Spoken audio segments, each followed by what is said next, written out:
I'm Casey Henry, and welcome to Behind the Break. The song that I was working on arranging this week is a contemporary gospel number called Be Thou My Vision.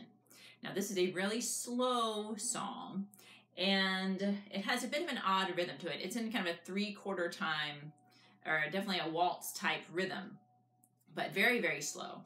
And the melody is really simple and has lots of long notes in it. So I decided to go with just as plain an arrangement as I could possibly come up with only a very few fill-in rolls to fill in the places at the end of the phrase where the notes were longer or held out.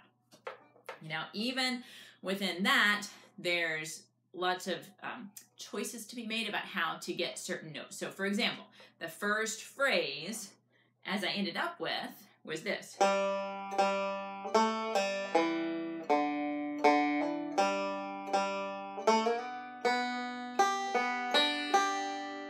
So I chose to have a pull-off in the first, as the fourth note there. Well,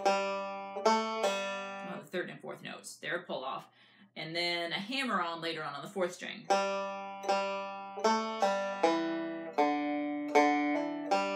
So I could have chosen to play those as all straight notes with no left-hand ornamentation at all. That would have sounded like.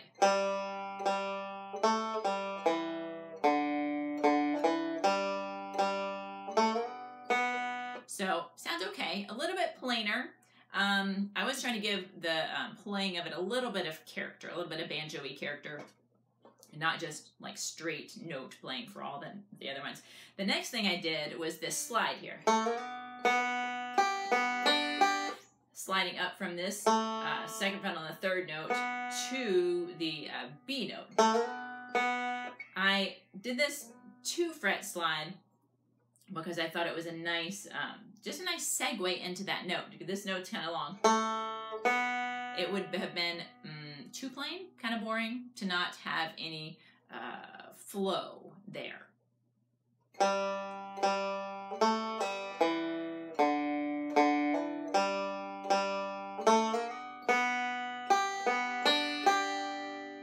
So throughout the break, there are all sorts of decisions like that you can make. You can play it plain. You can, choose which notes to play, choose which strings to play the notes on. Like on this slide, I did the slide on the third string and then played the ending note on the open second string. I could have just played the ending note at the 4th fret of the 3rd. Kept that fretted and rolled on the closed note, but it has a little bit of a different sound. That's the closed note, and here's the open one. So definitely lends a little bit of a different character. And then later on in the break, like the third phrase, it goes up the first string right here. I could have gotten this 5th fret of the 1st string note on the 5th string. Let's see. So that would make that 5th string note ring out longer across the other notes, but I did not want that sound. I wanted it to kind of match the other notes in that phrase rather than kind of sticking out as the only open note in that phrase.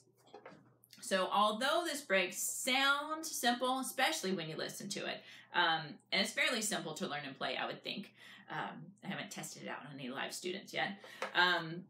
There are still lots and lots of decisions that go into it as you are trying to arrange a song of this type for the banjo. So I hope that explanation has helped you out a little bit, and thank you for listening.